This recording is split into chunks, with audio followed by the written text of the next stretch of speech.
दोस्तों, विचारधारा जब बदलती है तो दो अच्छे देश कैसे एक दूसरे के दुश्मन बन जाते हैं, इसका सबसे बेहतर उदाहरण जो है वो भारत और चीन है। बात परिवार की हो या बात देश की हो, दोस्तों विचारधारा जो है वो कहीं पे भी एक बहुत बड़ी खाई पैदा कर देती है रिश्तों में, और फिर वो किसी भी हद तक जा सकती है। किसी जमाने में भारत और चीन जो है पूरे विश्व के साथ व्यापार किया करते थे, और इन दोनों को अगर मिला दिया जाए तो विश्व की बहुत बड़ी एक अर्थव्यवस्था बनती थी।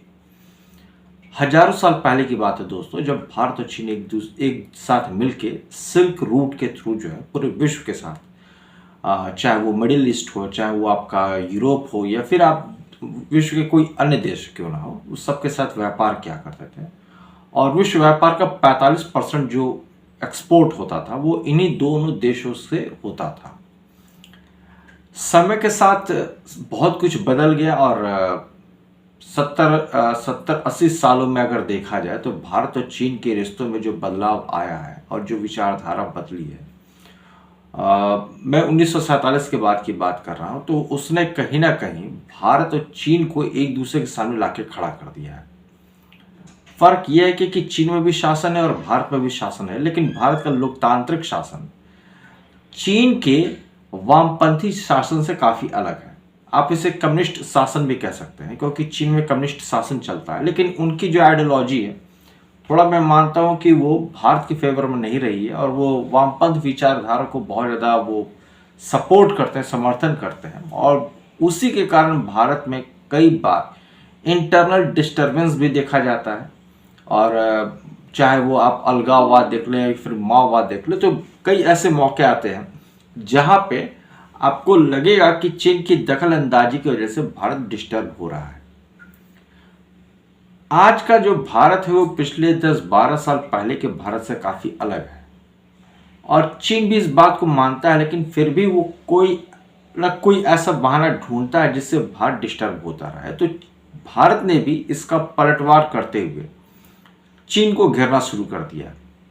इस शुरुआत में चीन ने घेरा भारत को, उसने सीपैक के जरिए वहाँ पे एक पूरे की पूरी रोड बना डाला, चाइना पाकिस्तान इकोनॉमिक कॉरिडोर हो, या फिर श्रीलंका में जो है वो पोर्ट की बात कर लें। आप हर जगह देखेंगे कि कहीं ना कहीं चीन जो है वो भारत को घेरने की कोशिश करता रहता है, और चाहे अंतर्राष्ट्रीय मंच क्यों ना हो, और भारत भी जो है वो चीन को घेरने की पूरी कोशिश अब कर रहा है, क्योंकि जैसा मैंने कहा कि ये पहले वाली बात नहीं रही। हाल की अगर मैं बात करूं तो हाल में भारत ने कई देशों के साथ रक्षा सौदा किया है। इसमें खास तौर से वो देश हैं जो चीन के साथ इनका विवाद हमेशा रहा है। जैसे आप वियतनाम देख लें, फिलीपींस देख लें, या इंडोनेशिया देख लें, और भी ऐसे कई देश हैं जिनके साथ जो है भारत अब जो है वो रक्षा सौदा कर रहा है। और खास बात यह है कि जब से भारत ने ऑपरेशन सिंदूर किया है, उसके बाद से भारत के जो रक्षा प्रणाली है, या फिर जो हथियार है, या और भी कई जो चीज़ें हैं, उनकी जो डिमांड है वो अंतर्राष्ट्रीय बाजार में बहुत ज़्यादा बढ़ गई है। और आने वाले समय में भारत जो है वो एक बहुत बड़ा विश्व में एक बहुत बड़ा अपना एक हिस्सेदारी रखने वाला है रक्षा के क्षेत्र में, और बहुत बड़ा एक जो है सप्लायर बनेगा इस क्षेत्र में। सन 2022 में भारत ने फिलीपींस के साथ जो है एक डील साइन की थी, $375 मिलियन की एक डील साइन की है फिलीपींस के साथ। और फिलीपींस को भारत जो है वो ब्रह्मोस मिसाइल देने जा रहा है। पहला अंतर्राष्ट्रीय जो बायर है ब्रह्मोस का, वो फिलीपींस ही होगा दोस्तों। दूसरे नंबर पे आप वियतनाम आता है, $629 मिलियन का डील कर चुका है वियतनाम के साथ, और भारत इसे भी ब्रह्मोस मिसाइल देगा। इसके साथ साथ भारत जो है वो इंडोनेशिया के साथ ही बात कर रहा है, और आने वाले समय में भी इंडोनेशिया को भारत जो है वो ब्रह्मोस एक्सपोर्ट करेगा, ब्रह्मोस मिसाइल देगा। अब अगर आप इन तीनों देशों के लोकेशन को देखें दोस्तों, तो ये तीनों ही देश आपको साउथ चाइना सी के पास दिखेंगे, या यूँ कह लें कि उनका जो कोस्टल एरिया है साउथ चाइना सी में लगता है। एक तरफ आपका चीन है और दूसरा जो है दूसरी तरफ आपको ये सारे के सारे जो देश है वो दिखते हैं, चाहे वो वियतनाम हो, चाहे वो इंडोनेशिया हो, चाहे वो फिलीपींस हो, वो सारे देश जो है आपको दिखेंगे साउथ चाइना सी के पास। एक हमेशा से विवाद रहा है, यहाँ पे ओवरलैपिंग होती है और कई बार जो है चीन जो है वो इनके समुद्री क्षेत्र में घुस जाता है, चाहे वो वियतनाम की बात करें, इंडोनेशिया या फिर फिलीपींस के। और इससे इन सारे देशों को बहुत दिक्कत होती है और उन्हें लगता है कि ये एक बहुत बड़ा खतरा है चीन की तरफ से, और इसको लेके वो लगातार तैयारी कर रहे हैं ये तीनों देश।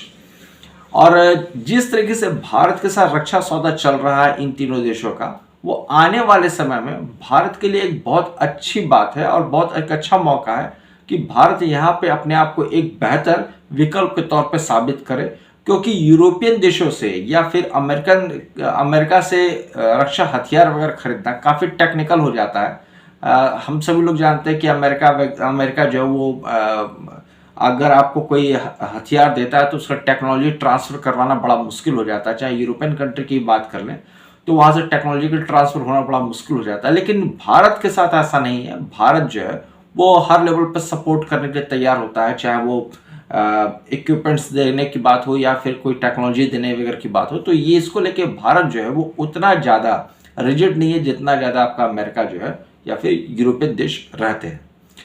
ब्रह्मोस की ही डिमांड क्यों हो रही है? तो जैसा मैंने आपको बताया कि अभी ऑपरेशन सिंदूर हुआ था और ऑपरेशन सिंदूर में जो बहुत एक अहम रोल निभाया था जिस वेपन्स ने, वो है हमारा क्रूज मिसाइल ब्रह्मोस।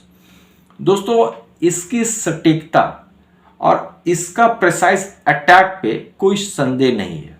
आप कह लें कि 99.99% की एक्यूरेसी है। अगर आप 100% भी कहें तो वो भी कम नहीं है। कारण यह है कि आप जब इसको लॉन्च करते हैं, मतलब जब देश की सेना इसको लॉन्च करती है, तो ये बहुत हाई स्पीड से मैक 2.8 से 3.0 स्पीड तक ये जिस स्पीड से भागता है उसका कोई टक्कर नहीं है दोस्तों पूरे दुनिया में। 2.8 मैक स्पीड का मतलब ये ध्वनि से 2.8 गुना ज्यादा स्पीड से भागता है। और अगर मैं इसे और थोड़ा सा सरल तरीके से आपको बताऊं तो इसकी स्पीड होती है 3700 किलोमीटर प्रति घंटे की रफ्तार से ये भागता है अपने टारगेट की तरफ। दूसरी बात ये, जैसा मैंने कहा कि ये क्रूज मिसाइल है, बहुत ज्यादा एक्यूरेसी है इसके भीतर, और ये सतह से 5 से 10 मीटर के ऊपर से उड़ता है, जिसके कारण ये रडार के पकड़ में नहीं आता है। और दुश्मन देश के कमांड सेंटर हो या उसकी बिल्डिंग्स हो या कोई भी मिलिट्री इंफ्रास्ट्रक्चर हो, उसको बर्बाद करने में, तहस नहस करने में इसे समय नहीं लगता है। यही कारण है कि पूरा विश्व जो है, और सिर्फ यही 3 देश नहीं, अगर आप देख लें लैटिन अमेरिका के जो देश हैं या फिर अफ्रीका जो है, हर जगह आज ब्रह्मोस की डिमांड है। तो दोस्तों, आने वाले समय में भारत जो है वो एक बहुत बड़ा रक्षा निर्यातक देश बनने जा रहा है, और इसका फायदा इन सारे देशों को मिलेगा जो कहीं ना कहीं अपने आप को कमजोर महसूस करते हैं या उन्हें लगता है कि उन्हें दूसरे देशों से खतरा है। आने वाले समय में भारत को आप कहाँ देखते हैं, किस जगह देखते हैं, इसके बारे में जरूर बताइएगा। और मिलते हैं अगली वीडियो में। तब तक के लिए जय हिंद, वंदे मातरम दोस्तों।